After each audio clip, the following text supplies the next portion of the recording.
En cuanto a lo previsional, también vamos a hablar sobre cómo ve un sindicalista la realidad y el futuro, no solo para este 2024, sino también para lo que restaría del periodo de Javier Milei. Para eso hemos invitado a Gustavo Rossi, que es el titular de UECAR, el sindicato de los trabajadores de peajes y también cargos jerárquicos dentro de la construcción. Gustavo, ¿cómo estás? Muy buenas noches. ¿Qué tal? Buenas noches, gracias por la invitación. No, por favor, gracias a vos, Gustavo, por venir. Siempre es un gusto conversar con vos.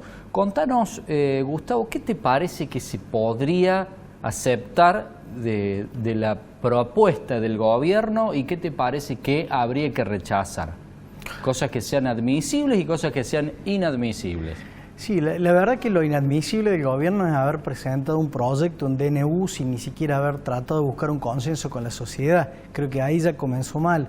Si bien quien preside es quien gobierna y dirige el país, los destinos del país, los rumbos, pero mínimamente poder sentarse previamente para que no naufrague lo que estamos viendo hoy. Está naufragando absolutamente todo, desde una media sanción o paso a la votación en particular, y fracasó, o sea, volvimos a foja cero, sencillamente por inexperiencia, pero bueno, la experiencia se adquiere con el tiempo, sería lo de menos, pero sí lograr consensuar, llegar a un consenso. El gobierno tendría que haber presentado mínimamente quién es su secretario de Trabajo, que lo conozco, estuve en varias charlas, compartí con él, un abogado laboralista bastante sensato y equilibrado en su forma de pensar, pero mínimamente haberse llamado a CGT o a los distintos sectores sindicales y plantearle cuál iba a ser la propuesta. Más allá que se modificara o no la posición del gobierno y que el sindicalismo obviamente no lo aceptara porque no tiene sentido, un sinsentido lo que se está proponiendo desde el Congreso, pero por lo menos mínimamente hubiese sido un gesto loable del gobierno haber llamado a los distintos sectores que el DNU iba a afectar o iba a modificar las condiciones y por lo menos sentarse a hablar de ello. Creo que ese hubiese sido lo... A ver, comenzó con el pie derecho el gobierno de Milei. ¿Con los diputados tienen diálogo, Gustavo? Porque recordemos que ni los propios del gobierno, ni la propia Libertad Avanza sabía que se volvía a foja cero con lo que estaban haciendo, se enteraron después. ¿No tienen a alguien avesado en esos detalles y burocracias de la Cámara? Son carentes de técnica legislativa, o sea, son muy neófitos en eso. Pero por eso te decía, tal vez esa experiencia se logra con el tiempo. El tema es cómo... A ver... Por eso se llama parlamento, porque es donde se parla, donde se conversa, donde se va a llegar a un consenso. No se puede imponer un proyecto para que sea ley, salvo que tenga una mayoría absoluta. Entonces, bueno, lo que propone se va a aprobar porque el peso de la mayoría cae por sobre la oposición. Pero en este caso, el gobierno que tiene una minoría no tiene sentido lo que está haciendo. Va sin rumbo y un proyecto que va a naufragar porque es una necesidad que se tiene de algunas modificaciones.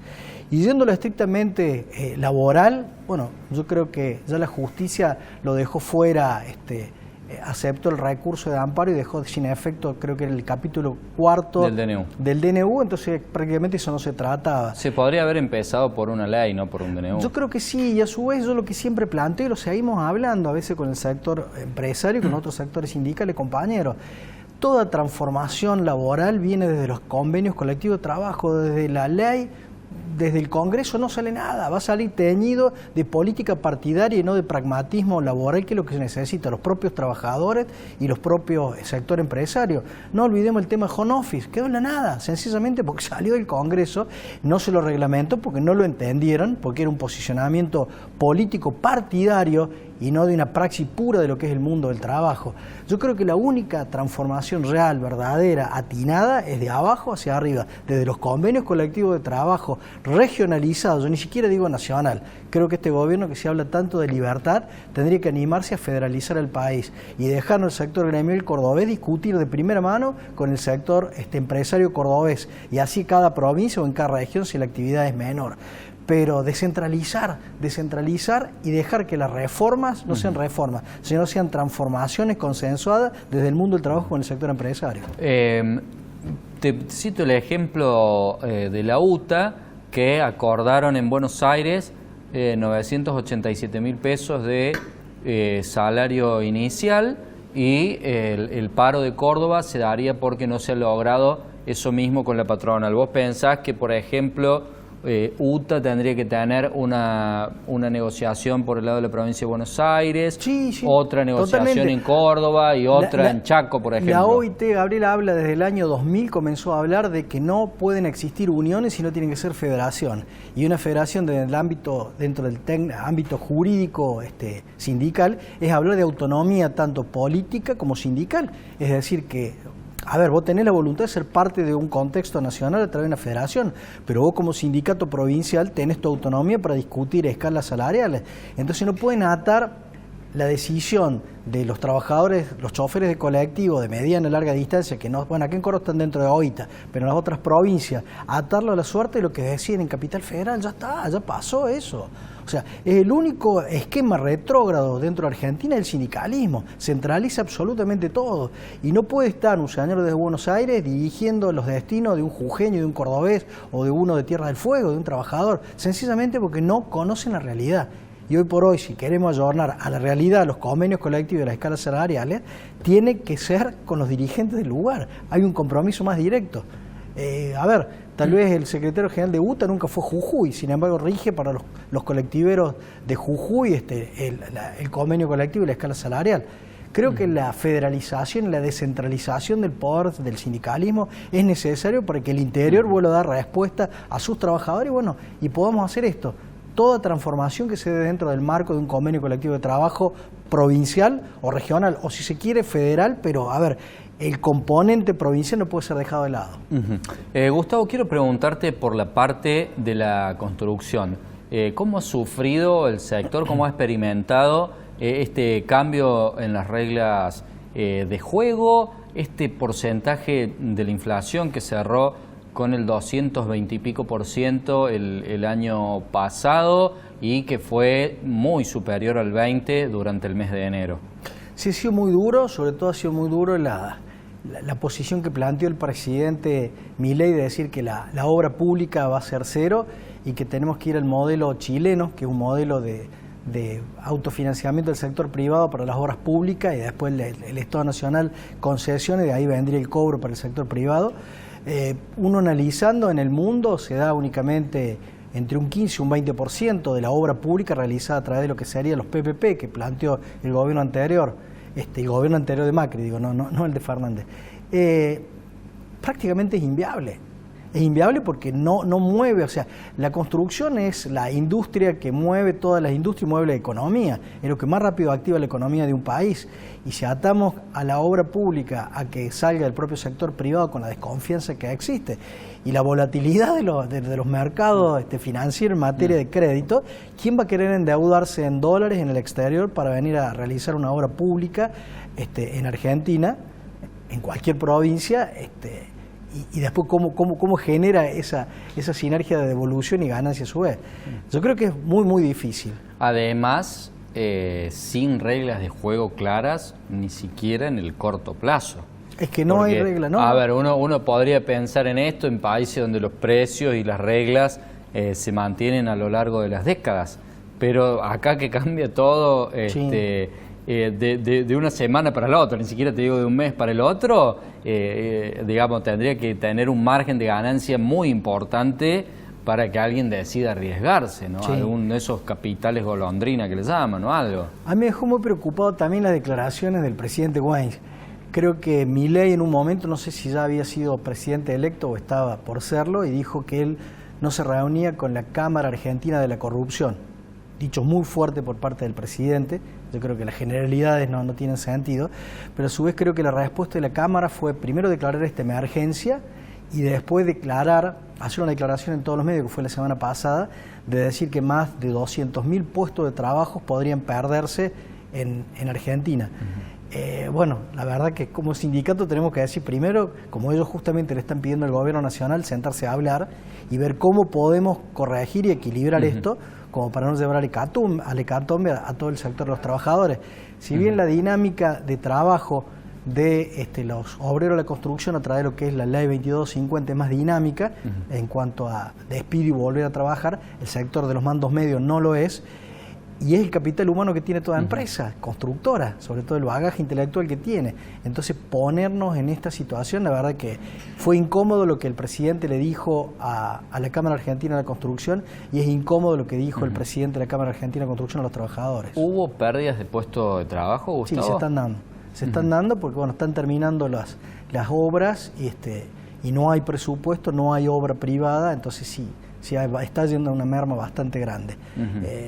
Nosotros estamos hablando de que el cese laboral, que lo hemos hecho junto con la CEDUC, que es la Cámara de Desarrollistas Inmobiliarios, y junto con la Cámara Argentina de Construcción Delegación Córdoba, el cese laboral podría hacer que este fondo, que significa una licuación de pasivo contingente para el empresariado y para los trabajadores, la posibilidad de cobrar indemnización por renuncia o por jubilación, este fondo que lo manejaría el sector privado, que de acuerdo al proyecto que lo hemos realizado, Gastón Utre era un economista importante de Córdoba, es parte también de este proyecto, daría titular un poco... de Economic Trends, Gastón. Exacto, daría un oxígeno financiero como para poder dinamizar esta obra pública que se plantea. Gustavo, me surge la duda. Supuestamente en Córdoba prácticamente la obra pública nacional no tenía presencia. Esta pérdida de las cuales vos hablas de puestos de trabajo, ¿se ha dado en Argentina, se ha dado en Córdoba o se ha dado en empresas, digamos, ligadas al sector privado y no a la obra pública? ¿Cómo fue esto? Sí, aquí en Córdoba la obra pública gran que había que ver era la Ruta 19, que al final no se termina de acabar. Que no se hizo jamás nunca en la vida de Dios. Sí, se la ha hecho, pero va demasiado demorada. Digamos, pero supuestamente le hizo Schiaretti con fondos propios, no con fondos de la Nación. Sí, bueno, de verdad que es un poco controvertido los fondos, si realmente era de la Nación, que se lo daba a la provincia y la provincia ejecutaba la obra, o en realidad viceversa, porque hay un pase de factura en realidad de quién eran los fondos. Si era parte de coparticipación o era fondo directo asignado de la Nación a la ejecución de esa obra. Lo cierto es que ya lleva 8 años, casi 9, y la Ruta 19 no está terminada en su totalidad, siendo un gran tramo. Pero falta la mayor parte. Faltaría un 30%, un 35%, creo que la mayor parte se ha ejecutado. Falta desde Río Primero hasta Devoto, que es la localidad antes de llegar a San Francisco. Eso es un poco lo que faltaría ejecutarse. La obra pública, como vos lo decís, no ha tenido una incidencia grande en la provincia de Córdoba, es decir, que ha habido obras de otro tipo, es decir, que los despidos no están siendo, por lo menos en mi sector, hablo de los mandos medios, no ha sido representativo, pero sí ha habido una sangría en materia de puestos de trabajo. La verdad que si una palabra puede hablarse de lo que nos va a deparar el 2024 es incertidumbre. Creo que esa es la palabra que engloba la situación que viven todos los trabajadores y bueno, y los nuestros en particular de la construcción y los peajes. ¿Y cuál es tu visión, además de la incertidumbre?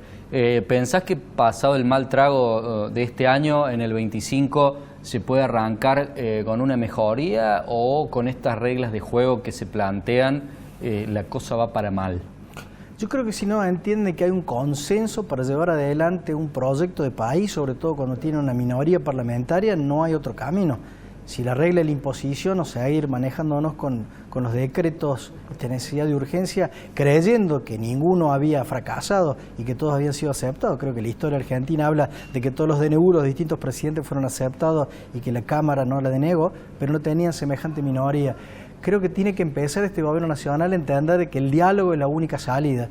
Y del sindicalismo tenemos que comenzar a entender también que la forma de llevar adelante este diálogo es con propuestas. Empezar del sindicalismo a hablar del cese laboral o indemnización por renuncia, empezar a hablar de lo que es la reconversión laboral. En el caso puntual nuestro, empezar a hablar de autopistas inteligentes, empezar a hablar que el sostenimiento del sistema de peaje a nivel nacional puede darse el sostener los puestos de trabajo, pero no necesariamente las estaciones de peaje, y pasar a lo que se denomina crema más servicio. Crema es una denominación que es contrato de reparación y mantenimiento, y más servicio. En el más servicio iría lo que es la reconversión de los trabajadores a seguridad vial, atención al usuario. Es decir, que dejarían de cobrarle al usuario en la estación, en la cabina, pero pasarían a brindar otros servicios. Igualmente siempre tiene que haber, aunque sea una cabina, por las dudas que venga un extranjero o alguien que no tenga el sistema para el lector de la patente. Sí, puede ser. O el sistema de crema de servicio directamente se da la concesión, en este caso, a un privado donde no se le exige ni tiene la obligación de poner una estación de peaje.